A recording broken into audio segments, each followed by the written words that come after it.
Welcome बच्चों। हमारा chapter AC चल रहा था, उसमें अपने प्योरली रेजिस्टिव सर्किट कर चुके हैं, प्योरली कैपेसिटिव सर्किट भी कर चुके हैं, प्योरली इंडक्टिव सर्किट भी कर चुके हैं। यानी एसी के अंदर अपने कैपेसिटर को, रेजिस्टर को एंड इंडक्टर को, तीनों को अप्लाई कर लिया। उसके रिलेटेड सारे जो क्वेश्चन है उसको सॉल्व कर लिया है प्रीवियस वीडियो में। आज अपने बात करेंगे बेटा, जब हम एसी को अप्लाई करते हैं, एसी इन एलसीआर सर्किट, एलसीआर सर्किट के अंदर अप्लाई करते हैं। इसके साथ ही आज अपने इंपीडेंस देखेंगे, पावर और फेजर, ये सब अपने एलसीआर से रिलेटेड आज अपने कवर करने वाले हैं। तो बिना किसी विलंब के आज का वीडियो स्टार्ट करते हैं बेटा। सबसे पहले एलसीआर सर्किट में क्या होता है?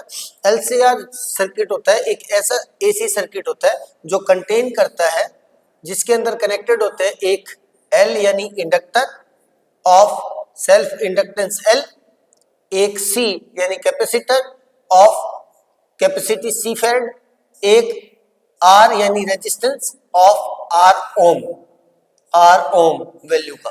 डन डन बेटा, ये होता है। अब हमें स्टार्ट करना है सर इसके लिए जैसे प्रीवियस वीडियो अगर आपने देखे हैं तो उसमें आपको पता होगा कि सर हमें वोल्टेज अप्लाई करनी है, वोल्टेज अप्लाई करने के बाद हमें करंट फाइंड करना है, पावर फाइंड करनी है और क्या नाम है, फेजर और नॉर्मल डायग्राम।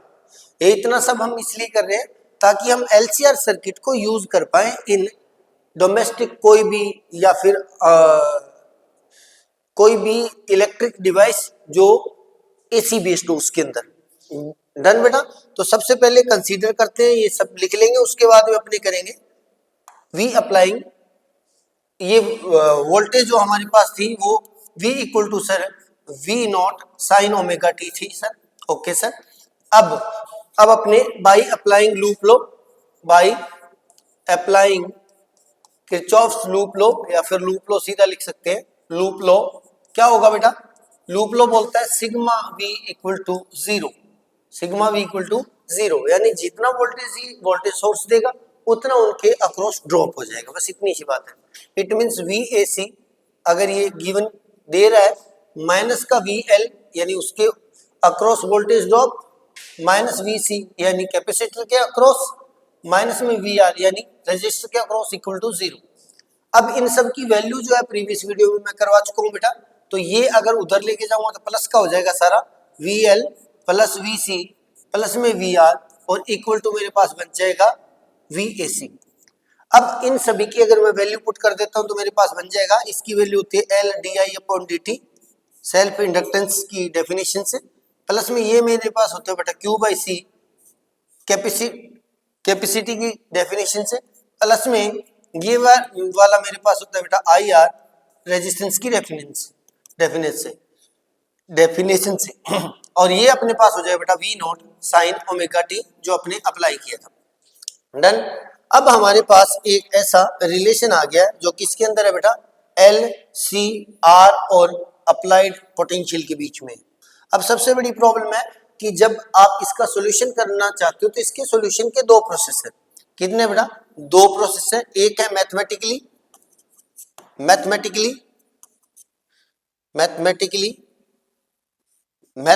के अंदर भी कौन सा है बेटा?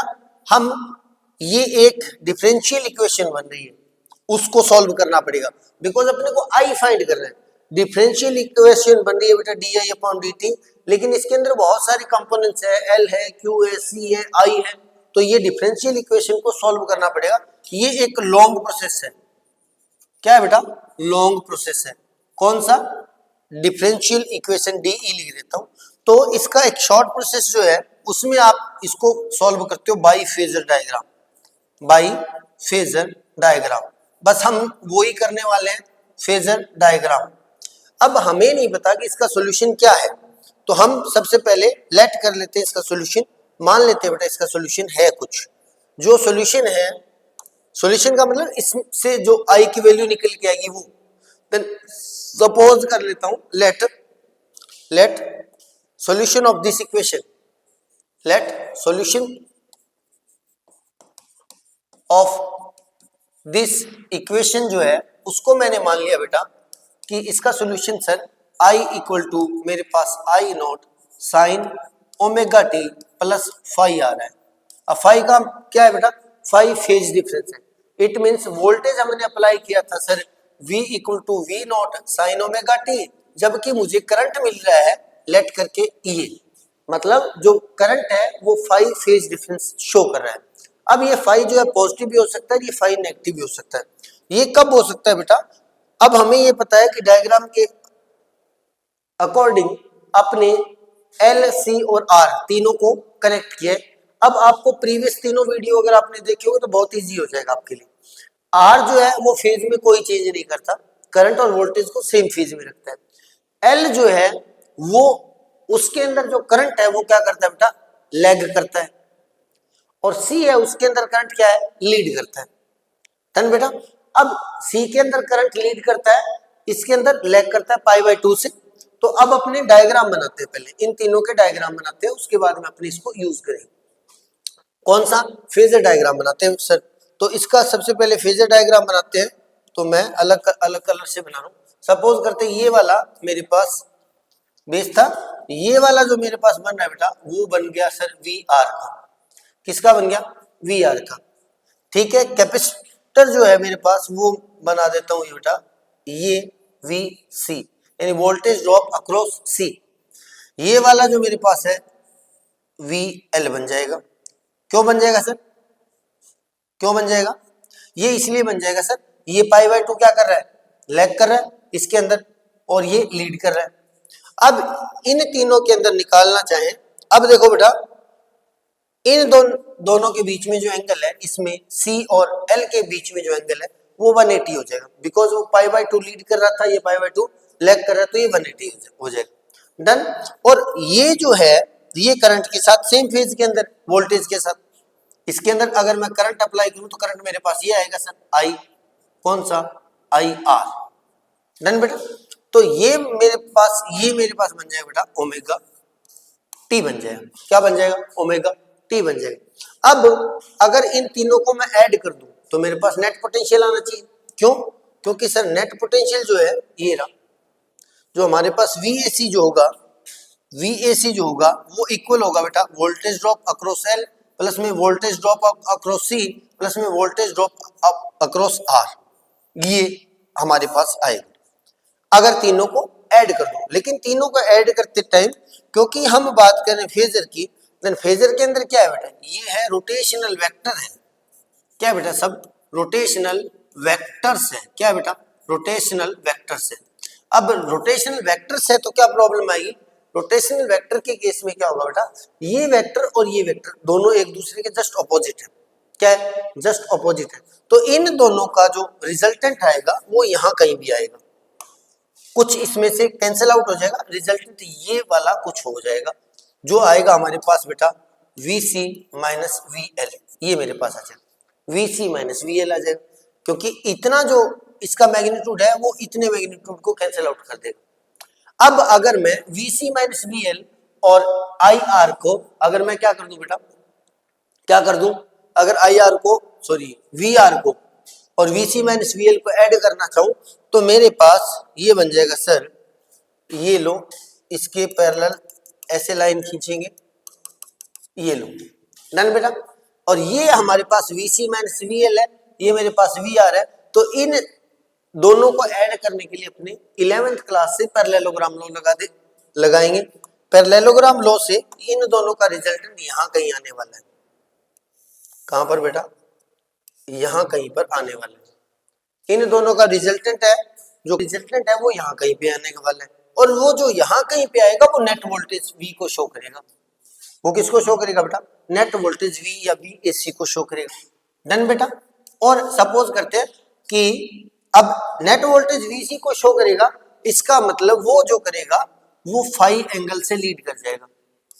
क्या कर जाएगा? फाई एंगल, मतलब फाई चेंज आएगा, फाई डिफरेंस होगा, फाई फेज डिफरेंस होगा, जिसकी वजह से ये आगे भी हो सकता है और पीछे भी हो सकता है। अब ये पीछे किस केस में होगा? जब ये बड़ा हो जाएगा और वो छोटा हो जाएगा साइज के अंदर। डन। ये वाला जो पैरेललोग्राम बन रहा है वो इस साइड में बनेगा, तो ये वाला जो है वो ओरिजिनल से थोड़ा पीछे आएगा। डन बेटा। इस केस के अंदर अपने लेके चले कि VC VL से ग्रेटर है, VC जो है VL से क्या है बेटा? ज्यादा है। डन बेटा। अब अपने क्या करना है? अब अगर इसके लिए पीक वोल्टेज की वैल्यू लगा दूं, देन ये VAC पीक कब होगा? VAC तभी पीक होगा जब ये दोनों भी पीक हो। दोबारा फिर से देखो, अगर इसका पीक वैल्यू अप्लाई करूं, इसकी पीक वैल्यू अप्लाई करूं, इसकी पीक वैल्यू अप्लाई करूं, तो ये जो अपने पास रिजल्टेंट आ रहा है वो भी पीक आएगा। डन बेटा, क्योंकि इनकी कैलकुलेशन करने अपने, तो पीक के लिए जब अपने अप्लाई करेंगे तो इसी केस में यहां पे कर देता हूं, तो पीक अप्लाई करूंगा तो मेरे पास क्या आ जाएगा सर, जो पीक वोल्टेज होगी वो इक्वल आ जाएगी पीक वोल्टेज का स्क्वायर। अब स्क्वायर क्यों लगा रहा हूं? स्क्वायर इसलिए लगा रहा हूं sir, this is a right angle triangle, जिसमें ये VC, ये क्या है बेटा, VC माइनस VL है। This is perpendicular and this is base, and this जो रिजल्टेंट आ रहा है दिस इज हाइपोटेन्यूस। देन ये मेरे पास आ जाएगा सर VAC का स्क्वायर इक्वल टू परपेंडिकुलर का स्क्वायर प्लस बेस का स्क्वायर। बेस का स्क्वायर पहले लिख देता हूं, VR स्क्वायर प्लस में मेरे पास आ जाएगा सर VC माइनस VL का स्क्वायर।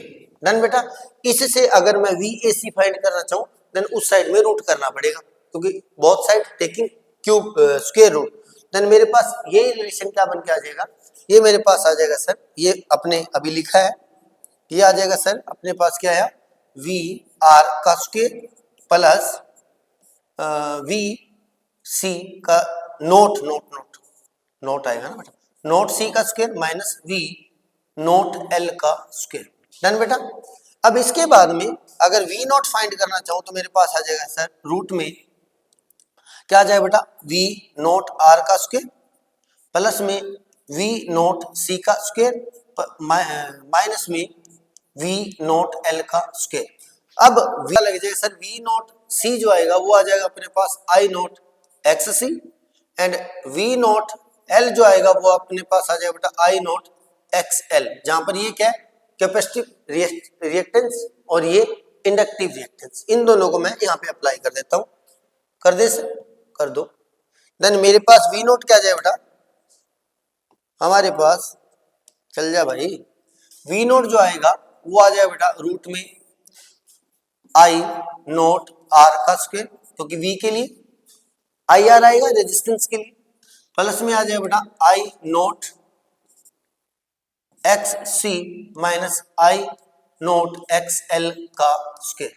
डन बेटा, अब यहां पर I नोट का स्क्वायर, इसमें भी I नोट का स्क्वायर आएगा, इसमें भी I नोट का स्क्वायर आएगा, तो I नोट का स्क्वायर तो तीनों में क्या आ जाएगा, कॉमन आ जाएगा, उससे I बार आ जाएगा बस, तो मेरे पास V नोट आ जाएगा सर I नोट, और रूट के अंदर ये सब बच गया, कौन सा sir, I square R square plus XC minus XL का स्क्वायर। डन बेटा, अब V इक्वल टू ओम्स लॉ बोलता है IR होता है, इसका मतलब अगर ये वोल्टेज है, ये करंट है, तो इसका मतलब ये एक्ट कर रहा है एज ए रेजिस्टेंस। क्या कर रहा है बेटा, एज ए रेजिस्टेंस ये एक्ट कर रहा है। देन इसको बोलते हैं बेटा इम्पीडेंस। क्या बोलते हैं, इम्पीडेंस बोलते हैं। तो मेरे पास V नोट आ जाएगा I nought Z, where Z is impedance. Z क्या आ जाएगा बेटा, Z इक्वल टू आ जाएगा R स्क्वायर प्लस में XC माइनस XL का स्क्वायर का root, this is called impedance. और इम्पीडेंस के लिए सेम जो SI यूनिट होगी इसकी, SI यूनिट, एंड डायमेंशन जो होगी बेटा, डायमेंशन जो होगी वो सेम एज क्या हो जाएगी, या MLT सेम एज रेजिस्टेंस हो जाएगी, सेम एज रेजिस्टेंस R लिख देता हूं। डन बेटा, अब यहां पर एक क्वेश्चन और पूछा जाता है, हमने जो ये बनाया है डायग्राम, ये वाला कहां गया, ये। अब अगर इसकी बात करें, अब ये अगर VR है, ये VC माइनस VL है, और ये हमारे पास रिजल्टेंट वोल्टेज आ रहा है, इसका मतलब ये है कि हम इसी ग्राफ को प्लॉट कर सकते हैं बेटा किसमें, XC और इनके अंदर। अगर इस ट्राइंगल को मैं अलग निकाल लेता हूं तो मेरे पास ये बन जाएगा, ये ट्राइंगल बन जाएगा सर, ये वाला।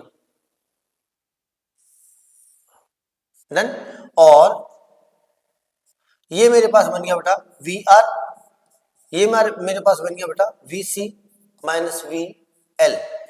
डन बेटा, अब इस केस के अंदर देखो, जब हमने V की जगह ये रखा था, कौन सा बेटा, ये रखा था ये, अब V के अंदर अगर ये रिलेशन आ रहा है तो जो अपने Z के अंदर रिलेशन आएगा वो भी आ रहा है, यानी इसका अगर मैं क्या करूं बेटा, इस रिलेशन का और इस रिलेशन का मैं क्या कर दूं, कंपैरिजन कर दूं, तो इस केस में Z का जो आएगा वो रिलेशन ही आएगा। तो इसी Z का अपने एक डायग्राम बना सकते हैं। कैसे बना सकते हैं सर, ये हमारे पास एक तो हो गया इस रिलेशन से, this is our perpendicular, this is our base and this is hypotenuse. Same similarly triangle बना सकते हैं। तो ये हमारे पास एक ट्राइंगल ऐसा बन जाए बेटा, ये लो, जिसके अंदर ये जो एंगल है वो फाई बन जाएगा, ये हमारे पास बन जाएगा बेटा X C minus X L बन जाएगा, और ये हमारे पास एक्स सी, ये अपने पास आर बन जाएगा, ये क्या बन जाएगा आर, और ये एंगल 90 का रहने वाला है, ठीक है, एंड ये हमारे पास z बन जाएगा। देन बेटा इसको बोलते हैं इंपीडेंस डायग्राम, इसको बोलते हैं इंपीडेंस डायग्राम, इंपीडेंस डायग्राम, इसको बोलते हैं बेटा impedance diagram. Is that clear? अब मुझे अगर फेज चाहिए, फेज डिफरेंस चाहिए, इसका मतलब मुझे फाई चाहिए, और अगर मुझे फाई चाहिए तो मुझे फाई का रिलेशन बनाना पड़ेगा। फाई का रिलेशन क्या होता है बेटा, perpendicular upon base equal to होता है tan फाई, क्या होता है tan फाई। तो इसी को मैं यूज करके यहाँ पर बना लेता हूँ रिलेशन इनके, इन दोनों के बीच में, ये लो सर, इन दोनों के बीच में रिलेशन जो आया वो मेरे पास आ गया sir tan phi equal to मेरे पास आ जाएगा sir X C minus X L upon में आर आ जाएगा sir, X C minus X L upon में आर आ जाएगा। डन बेटा। अब हमें ये पता लग गया कि सर फेज डिफरेंस जो होगा वो ये होगा। और एक चीज और समझने वाली बात हमें क्या पता लगी कि सर इससे अगर इस रिलेशन से बात करें तो यहां से हमारे पास तीन कंडीशंस बन सकती है। कितनी बन सकती है? तीन कंडीशन बन सकती है, क्योंकि V जो है वो V आ रहा है बेटा I nought Z। Done. V की जो वैल्यू है, V की वैल्यू को ये सब क्या कर रहे हैं, चेंज कर रहे हैं, ये सब क्या कर रहे हैं बेटा, चेंज कर रहे हैं। अब Z जितना डिक्रीज होगा, अगर V नोट तो कांस्टेंट है, इन दोनों का मल्टीप्लाई है, इसका मतलब क्या है कि अगर Z डिक्रीज होगा तो I इंक्रीज हो जाएगा, मतलब करंट की वैल्यू इंक्रीज हो जाएगी, और अगर Z इंक्रीज होगा तो I डिक्रीज हो जाएगा। इन तीनों केसों के हिसाब से हमारे पास पहले Z देखते हैं, अगर Z डिक्रीज होगा उस केस के अंदर I नोट क्या होगा, इंक्रीज होगा। ये रिलेशन हमें पता लग गया बेटा। और दूसरे केस में क्या होगा, if Z increase then I nought decrease होगा। डन। इसके हिसाब से कंडीशन बन सकती है तीन कंडीशन। पहली कंडीशन बन सकती है if X C equal to X L, X C equal to X L. जिस कंडीशन के अंदर ये X C equal to X L होगा उस कंडीशन में ये वाला सारा सिस्टम क्या आ जाएगा, जीरो हो जाएगा। क्या हो जाएगा बेटा, जीरो हो जाएगा उस कंडीशन में, क्योंकि इन दोनों का डिफरेंस जीरो हो जाएगा। उस कंडीशन में जो z आएगा वो आ जाएगा रूट आर स्क्वायर, यानी रूट क्या आ जाएगा बेटा, आर आ जाएगा। और इसके ऑपोजिट अगर कोई भी दो केस और बनते हैं, एक तो केस हमारे पास बनता है when X C greater than XL, और एक बन रहा है बेटा X C less than XL. दोनों ही कंडीशन के अंदर अगर बात करें, X C greater than XL आएगा तो यहाँ पर कुछ छोटा से इन दोनों का डिफरेंस आएगा, डेल्टा एक्स मान लेता हूँ, डेल्टा एक्स मान लेते हैं। उस केस के अंदर भी जो क्या है बेटा, R square plus delta X square आएगा, तो z इंक्रीज हो जाएगा, तो उस केस के अंदर भी करंट क्या होगा, डिक्रीज होगा। और दूसरे केस में अगर x C less than XL है तो इन दोनों का जो डिफरेंस आएगा वो नेगेटिव के अंदर आएगा, छोटा सा डेल्टा एक्स आएगा, मतलब डेल्टा एक्स आएगा लेकिन वो माइनस में आएगा। जब ये माइनस में आएगा तो भी उसका होल स्क्वायर करते ही पॉजिटिव हो जाएगा, यानी इन दोनों केसेस के अंदर भी z की वैल्यू क्या होगी, इंक्रीज होगी, तो करंट क्या हो जाएगा, डिक्रीज हो जाएगा। करंट क्या हो जाएगा बेटा, डिक्रीज होगा। इसका मतलब जो करंट है वो इस पर डिपेंड करेगा, किस पर, z पर या इंपीडेंस पर डिपेंड करने वाला है। करंट किस पे डिपेंड करेगा, एक सेकंड में कैमरा चेक कर लेता हूं, किस पे डिपेंड करने वाला है बेटा, ये इन दोनों तीनों पर डिपेंड करने वाला है, Z पर। और अब इसके हिसाब से जो बिहेवियर बनेगा उसको आपने आगे स्टडी कर सकते हैं। कैसे, तीनों को देखते हैं। सर हमारे पास 3 केस हो गए, 3 केस हो गए, इसका मतलब है अब हमारे पास तीनों केसेस की बात करें तो हमारे पास एक R था जिसको फेज से कोई मतलब नहीं है, वो सेम फेज में रखता है, किसको बेटा, करंट एंड पोटेंशियल को। दूसरा हमारे पास एक C था जो क्या करता है बेटा, π/2 लीड करवाता है, किसको बेटा, करंट को, किसको बेटा, करंट को। और तीसरा हमारे पास क्या था, L जो π/2 क्या करवाता है, लैग, किसको बेटा, करंट को, किससे, वोल्टेज से। डन बेटा। अब अगर तीनों केसेस की बात करें तो एक केस तो हमारे पास ये बन गया सर, ये वाला, when XC equal to XL, उस कंडीशन में Z क्या आएगा बेटा, Z आ जाएगा √R² प्लस में 0, सारा हो गया, Z इक्वल टू R आ जाएगा, यानी वही LCR सर्किट जिसके अंदर L, C एंड R तीनों कनेक्टेड है, फिर भी वो एक्ट करेगा as a purely resistive circuit, क्योंकि XC और XL एक दूसरे को ऑपोजिट और इक्वल होने की वजह से कैंसिल आउट कर रहे हैं। देन उस कंडीशन में यही जो LCR बिकम प्योरली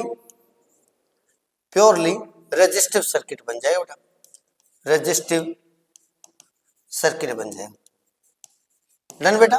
दूसरा केस हो सकता है कि if XC greater than XL, अब अगर XC की वैल्यू XL से ग्रेटर है, इट मींस कैपेसिटर जो है, अब यहाँ पे ऐसे समझो बेटा कि एक सर्किट के अंदर करंट वोल्टेज आ रहे हैं, अब करंट के साथ 3 बंदे हैं, एक रेजिस्टर है, एक कैपेसिटर है और एक इंडक्टर है।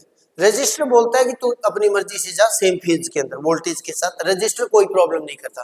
कैपेसिटर चाहता है कि वो करंट आगे जाए, लीड करे, ठीक है, और इंडक्टर चाहता है कि वो करंट पीछे जाए, π/2 क्या करे, लैग करे। अब इसका मतलब रेजिस्टर अपनी मस्ती में बैठा है, इंडक्टर और कैपेसिटर के बीच में लड़ाई हो रही है, दोनों के बीच में लड़ाई हो रही है। अब अगर XC XL से बड़ा होगा तो इसका मतलब क्या है कि कैपेसिटर जीत रहा है, कैपेसिटर जीत रहा है अपने जो उसने डिसीजन लिया उसके अंदर, जिसकी वजह से जो करंट है वो लीड करेगा, क्योंकि ये जीत रहा है तो करंट लीड करना चाहिए क्योंकि ये आगे चाहता है। तो अगर ये पावर में है तो इसका मतलब ये करंट को लीड करवाएगा। जब ये लीड करवाएगा तो वो जो हमारे पास I जो आया था बेटा, I equal to I0 sine omega t phi, ये जो फाई आया था तो ये फाई जो रहेगा वो पॉजिटिव रहेगा, तो इट मींस में फाई क्या आ जाएगा बेटा, पॉजिटिव रह जाएगा। दूसरा इस केस में हो सकता है कि अगर इंडक्टर लीड करवाए, इंडक्टर क्या करवाए बेटा, लीड करवाए, तो इस कंडीशन इंडक्टर बड़ा हो, इंडक्टर का साइज या वैल्यू जो है वो बड़ी होगी। अब इंडक्टर की वैल्यू अगर बड़ी होगी तो ये क्या करवाए, लैग करवाएगा। इस केस के अंदर क्या होगा बेटा कि XL ग्रेटर देन XC होगा, इट मींस क्या होगा, इस केस के अंदर इंडक्टर जीत रहा है, इंडक्टर जीत रहा है तो वो क्या करवाएगा, इसको लैग करवाएगा, किसको, करंट को लैग करवाएगा, किससे, वोल्टेज से। इसका मतलब अगर voltage V0 sign omega T हमने पुट की थी तो करंट जो आएगा इससे थोड़ा सा लैग करेगा, इट मींस इस केस में I जो आएगा वो आ जाएगा बेटा I0 sine omega t minus pi, minus phi का मतलब कोई भी। अब वो तो डिपेंड करता है ना भी इन दोनों की लड़ाई कैसे हो रही है। अब ऐसा हो सकता है कि अगर दोनों इक्वली एक दूसरे को कैंसिल आउट करें, यानी समान ताकत वाले एक जैसे, तो रेजिस्टर दोनों एक दूसरे को बिल्कुल कैंसिल आउट कर देंगे। अब एक बहुत ज्यादा तकड़ा है, एक बहुत ज्यादा मतलब कमजोर है, उस केस के अंदर ऐसा हो सकता है भी वो तो डिपेंड करेगा कि उनकी वैल्यू हम क्या पुट कर रहे हैं, इन दोनों का जो डिफरेंस आएगा वो तो डिपेंड करेगा कि उन दोनों की वैल्यू हम क्या पुट करें। डन बेटा। और ये चीज कौन बताएगा, XC और XL बताए। तो ये था तीनों का, अगर अपने फेजर बनाना चाहे बेटा, क्या बनाना चाहे, फेजर। इस केस में तो कोई दिक्कत नहीं है, प्योरली रेजिस्टिव है तो इसका मतलब सेम फेज में ही रहने वाला है, जबकि तीनों चीजें कनेक्टेड है तो भी सेम फेज में रहने वाला है। इस केस के अंदर या इस केस के अंदर क्या होगा बेटा, इस केस के अंदर जो है पाई लीड कर रहा है, कौन, करंट लीड कर रहा है, तो वो फेजर नॉर्मल डायग्राम बनाएंगे, सॉरी नॉर्मल डायग्राम बनाएंगे तो ये अगर वोल्टेज का डायग्राम है, ये किसका डायग्राम है, V का, तो जो करंट का डायग्राम होगा, करंट का डायग्राम कैसा है बेटा, करंट का डायग्राम लीड कर रहा है तो इसका मतलब करंट का पीक थोड़ा पीछे कहीं पे आ जाएगा, तो यहां पर थोड़ा सा पीछे कहीं पे आ जाएगा। ये जो इसका पीक है और इसका पीक जो है, इन दोनों के बीच में डिफरेंस है वो 5 के इक्वल आ जाएगा। तो ये ऐसा कुछ डायग्राम बनने वाला। और अगर नेगेटिव वाली बात करें, इस केस के अंदर करंट क्या करेगा बेटा, करंट जो है वो लैग करेगा, तो इस कंडीशन में करंट का पीक थोड़ा आगे आएगा इससे, जिस टाइम पे ये पीक बन रहा है उस टाइम पे उसका पीक थोड़ा सा बाद में आएगा। तो अगर ये वोल्टेज है, अगर ये वोल्टेज है तो करंट का पीक जो आएगा वो थोड़ा सा आगे आ जाएगा, इसका मतलब यहां कहीं से स्टार्ट कर लो, ये वाला पीक आ रहा है, देन दिस इज डिफरेंस जो है वो 5 हो जाएगा बेटा, ये वाली। Then this is normal graph. ये था आज का वीडियो और उम्मीद करता हूँ वीडियो पसंद आया, एक कमेंट अवश्य किया करें। मिलते हैं नए वीडियो में, तब तक के लिए good bye, take care, keep studying.